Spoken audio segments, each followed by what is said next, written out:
the first episode of Global Vision. I'm your host, Paolo von Schirach. We are taping this show in Washington, D.C., only steps away from the White House. Our topic today is artificial intelligence.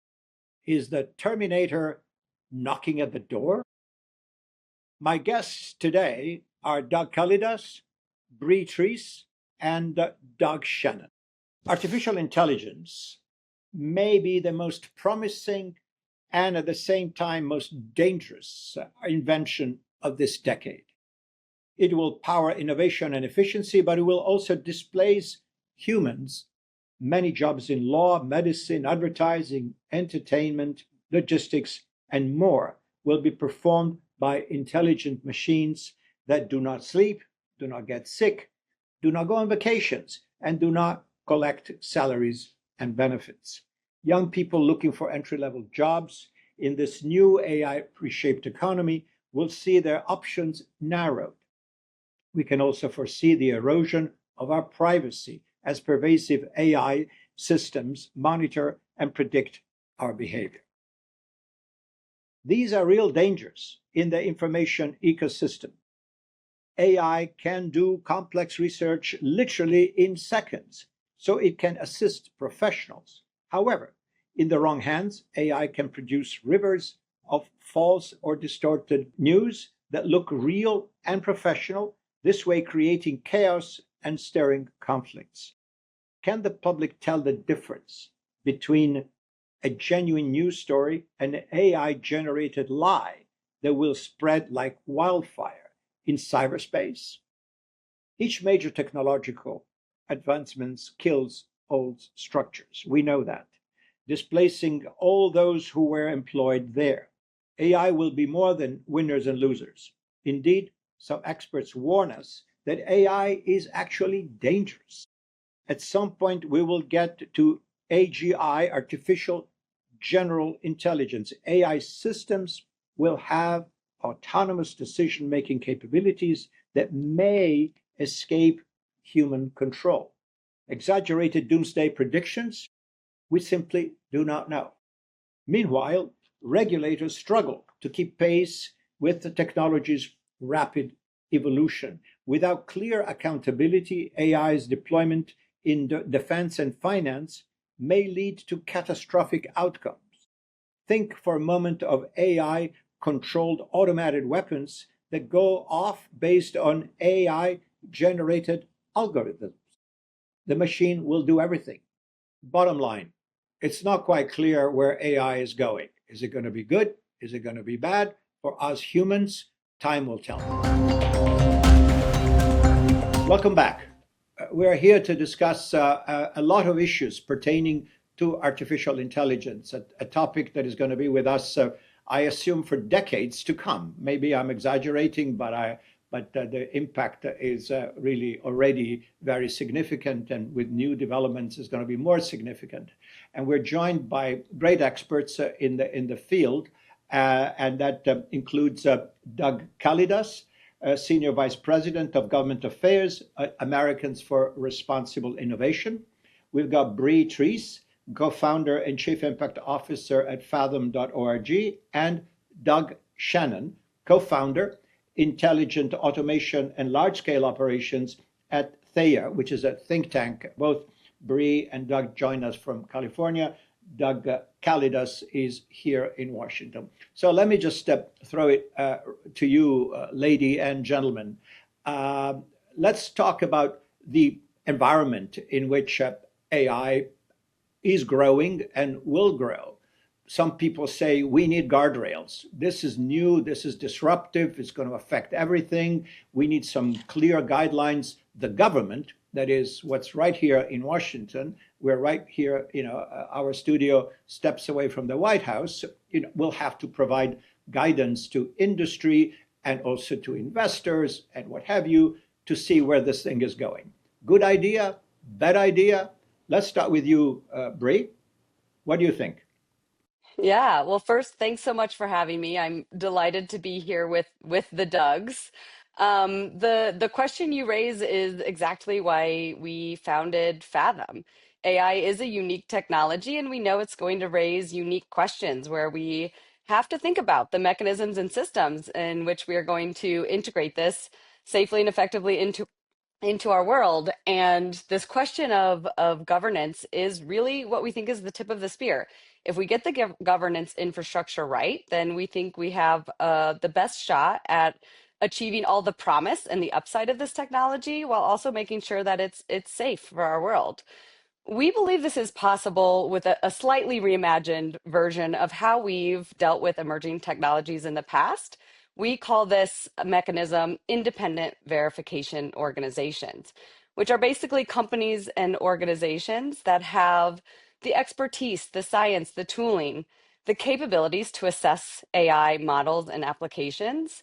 And the government's role in this is really to authorize these organizations that demonstrate they have these necessary capabilities to assess the systems and also to set the outcomes, to say, this is what we actually need to see here for society.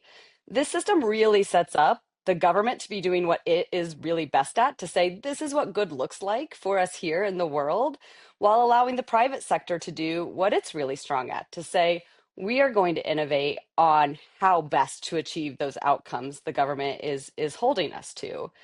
This also provides the infrastructure for innovation. So developers who want to say, we're doing really good work here and we want to prove it out, can take it through this verification system to say, to get that good housekeeping seal, to get that green check mark, to say we are doing the best we can here and we are really focusing on creating these safe outcomes with our product. And it creates the trust infrastructure for people to adopt on the other side. We know that trust is extremely low in this technology right now, and people are hesitant to adopt. So the system gives the trust infrastructure for consumers and enterprise buyers to have line of sight and clarity on which products are safe for them to integrate into their lives and businesses. Well, thank you for this intro. I mean, obviously, yeah, this looks like a great. I as a non-expert would say, "Oh, thank God they're doing this." So we will proceed, effectively but cautiously with some people looking over and like third party. How can I say? Uh, Probation officers, if I can use this expression, to say, hey, wait a minute, let's look at this and let's make sure that this is going the right way, etc. Well, Doug Kalidas, what's your take, considering also, forgive my kind of layman ignorance here, that this stuff, this AI changes all the time. The pace of innovation is incredible. It's not like we're going slowly and we have years to think about all these things. Is there a possibility that the regulators are either too stringent or not stringent enough because they really don't understand how this technology evolves? Doug Kalidas, what do you think? Thank you, Paolo, and thank you for having me on here to discuss this topic.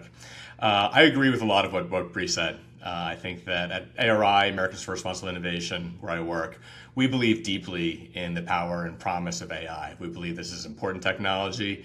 It's powerful technology, and I'm sure we'll talk later about some of the upsides and the great things that it can do for the world.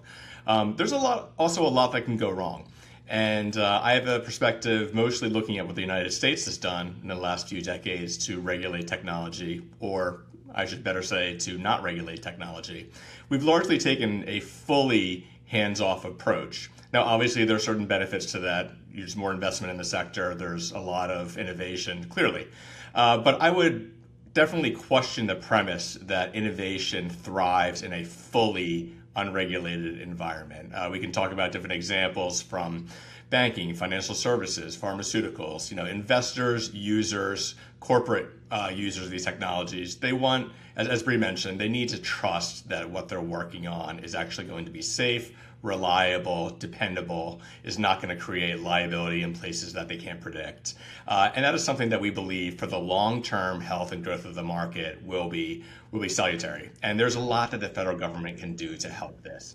In terms of your question about the risk that regulators overprescribe and become overly specific based on the state of the technology at any given point in time, that is definitely a challenge. I mean, this is something that we've been struggling with for years in the US.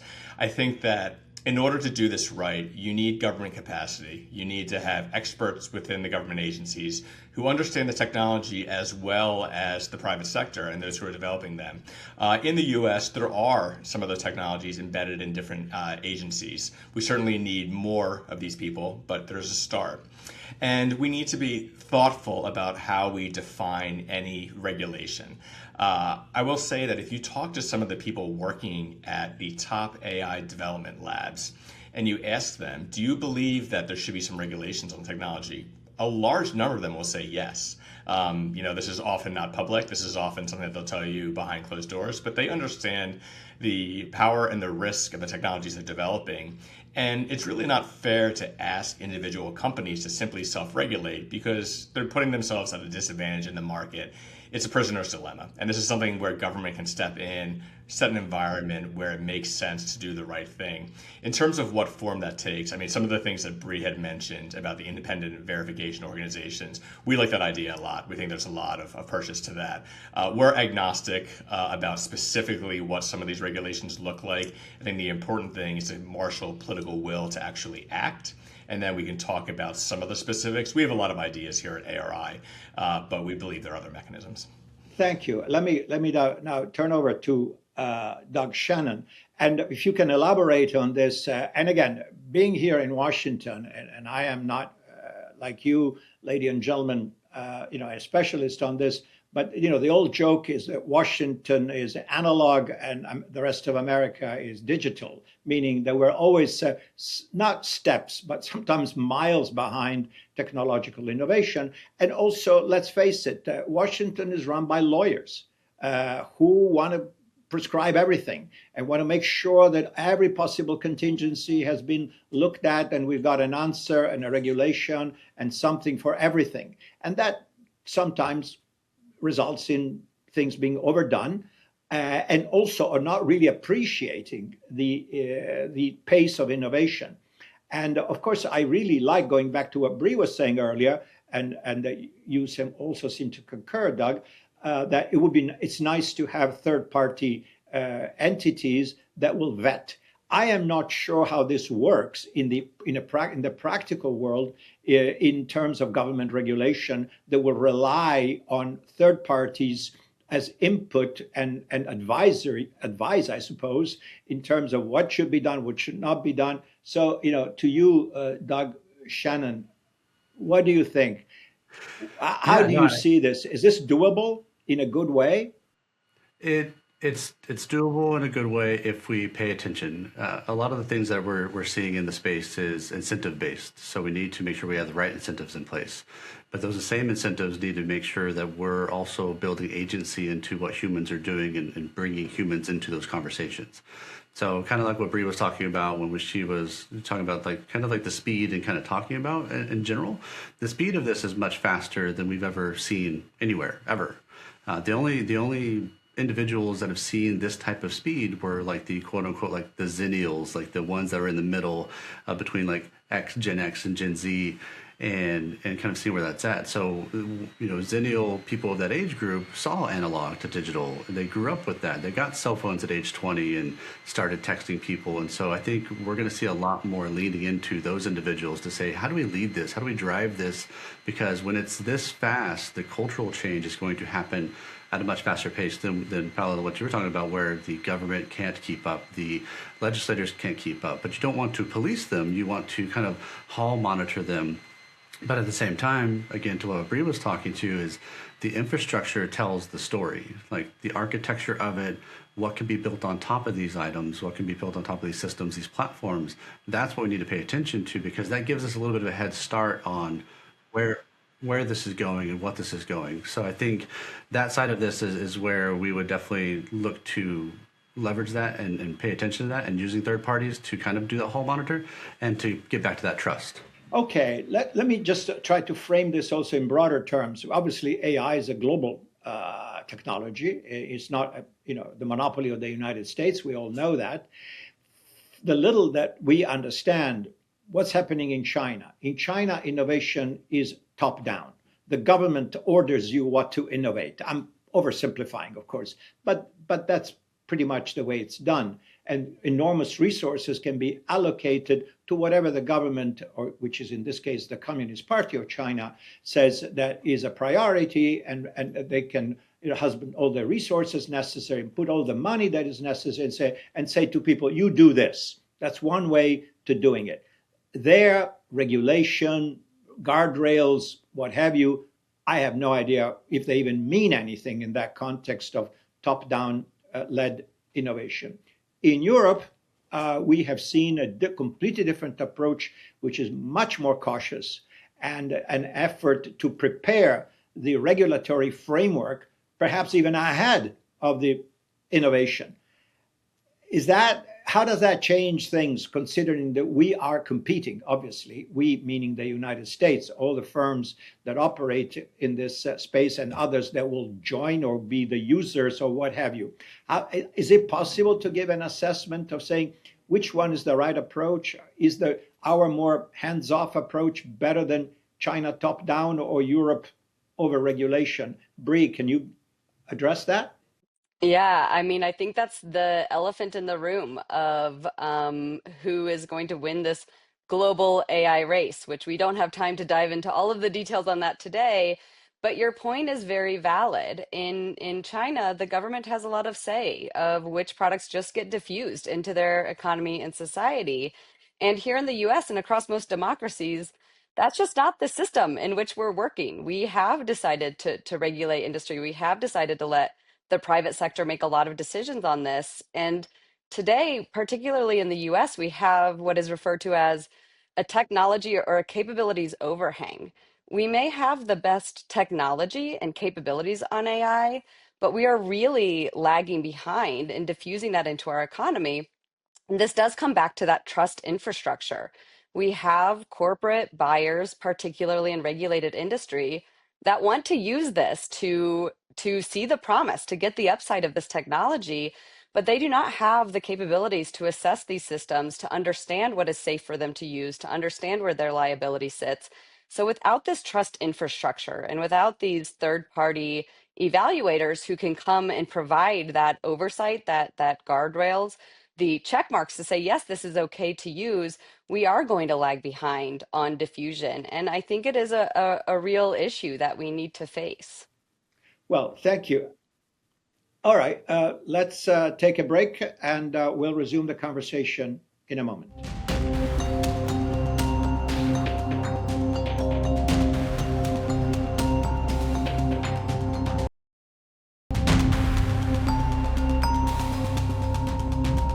Welcome back. We're here resuming our conversation with our experts on the future of artificial intelligence. So we talked in the earlier part of the show of the regulatory environment. And again, it's work in progress, but we understand that different schools of thought. But maybe my takeaway is let's have third-party experts, look over this thing and help the government in giving them sound advice, non-partisan, not financially, involved advice in terms of the best course of action to have the guardrails that are necessary to safeguard the public and other industry players, etc. Let me ask something else. I know it's a huge topic and we don't have much time left. Some people say, oh, AI, greatest thing ever happened, the greatest innovation since the internet. This is going to transform and revolutionize everything. Every possible business will benefit from it because the entire organization will change. The markets have jitters because if a company announces that they've got this great AI-based application to, to modernize logistics, then all the stocks of the logistics companies go down. I say, wait a minute, why is that? Because they fear that employment is going to collapse and that these business models that these companies rely upon are not going to work anymore. This may be just a complete, knee-jerk reactions. And again, this is a long evolving story. But what can you tell us about your perception of the pluses and minuses? Is this mostly good, or as some really say, a nightmare? Yes, great innovation, but we will all be unemployed because AI will do everything. Of course, I'm exaggerating, Doug Kalidas, give us your take on the pluses and minuses of AI as we know it so far. Sure. So I'll paraphrase the famous line from A Tale of Two Cities. It was the best of times, it was the worst of times. You're going to see a lot of differences and distinctions between winners and losers. In terms of gaming out exactly how that's going to play out, I don't think anyone really has a great view of how this is going to go. We definitely break it down into a short term, medium term, long term, and I would say the long term is probably less long term than you think. We're looking at maybe the next couple of years, the next 5 to 10 years, and then after that. I definitely think you've seen with the changes in the stock prices of some software companies when Claude Code and Cowork came out, that there's definitely going to be some pretty drastic changes overnight in valuations and senses about how innovation and productivity is where it's found in the economy and which corporate entities really are best positioned to capture the value. I don't think it's simplistic. I think a lot of times you're going to see, to Bree's earlier point and Doug's point about diffusion, you'll see a lot of improvements in cutting edge capabilities, but it'll take some time to diffuse. There's a lot of regulated industries. There's a lot of concerns about clients wanting to make sure that things are fully trustworthy and they're not going to be set with liability. So the legal and regulatory framework will probably matter just as much as the technological capabilities. But in terms of what this means for labor in the long run, how most people are going to earn a living, what career trajectories are going to be, what students should study in college, I think we're really at the beginning of it. And I would like to give you a more specific answer, but I don't really believe that's possible at this point. I know it's work in progress. This is an evolving technology, but let me go to Doug Shannon here. And again, I don't want to give you this sort of dystopian, crazy horizons about how this is going to evolve. But for instance, for myself as a consumer of media and information, the nightmare scenario is an information environment populated by super refined AI-generated fake news that will be produced at astonishing speed in astonishing volumes, flooding the world, the marketplace, if you wish, of information, and truth and falsehood will be completely indistinguishable. Is that crazy, or is there something to it? It's definitely something we have to pay attention to, and this is what I was talking about, how fast it's moving, and it's moving faster every year. This past year in 2025, there was an issue where it was, for every 2 years of AI innovation, there was like 1 year of human innovation, and now it's drastically increasing.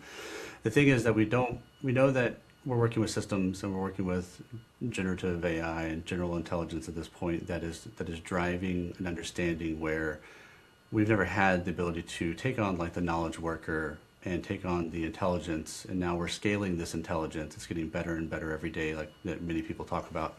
But I think on the job side we were talking about earlier, that Doug was talking about, is that we're seeing the markets, especially here in the United States, since we don't have as many guardrails to go off of, are showing the next scene, and so we do see companies that are laying off. We do see companies that are making changes. But I think the biggest thing to look at that is, that we're not, human value is not being replaced. It's more along the lines of being repriced. So as we look at knowledge workers and what they do every day, we're seeing, well, what's the value of certain tasks? Now that we can take action, now that AI agents or agentic agents have a pseudo agency, what can they take off of our hands? And then what is the value of the human doing that same task? So automation and AI become the biggest story ever, because we have to innovate, we have to drive it, and we have to show also where do humans fit in that collaboration situation. Thank you. Bree, to you, I think we're really running out of time here, but if you could tell us your take, your opinion, Bree, on what's going on. And even anecdotally, we know that we have AI-generated boyfriends and girlfriends. I mean, I don't want to make this into some kind of a trivial observation, but are we really going there? Is this are we creating stuff that we don't quite understand where it's going to go, and affecting us, our lives, and of course the whole environment of employment? If you can tell us briefly what you think about all this. I think the answer to your question is around the unpredictability is yes, as both Doug alluded to, is we don't have a perfect forecast of how this is going to go. And it's a general purpose technology, so it has a variety of applications. It's going to roll out to our schools as it rolls into our critical infrastructure, as it rolls into our financial system. And it's hard to predict all of the ways that in which this will go, which comes back to why I think we need an agile infrastructure that can be held accountable to what good looks like for society, can be incentivized to keep the science and technology of what safe looks like and what good looks like apace with the capabilities, and really create that trust infrastructure for consumers and businesses to make decisions on what they want to use. Well, thank you for that. I know this is, we said it many times, but I think it's worth repeating. This is a work in progress because AI innovation, some people say, you haven't seen anything yet. We're just barely scratching the surface. Wait 5-10 years and it will be unrecognizable. So with that, I want to thank my guests today, Doug Kalidas, Bree Treese, and Doug Shannon for being with us. And I'm sure we'll come back to you because, again, this topic has a way of changing rapidly, and your wisdom and understanding of being hands-on experts will be extremely valuable to us and our audience. Thank you for being with us. Thank you, Paolo. Thank you, Paolo. Thank you and goodbye. I'm Paolo von Schirach. Join us next week for another edition of Global Vision.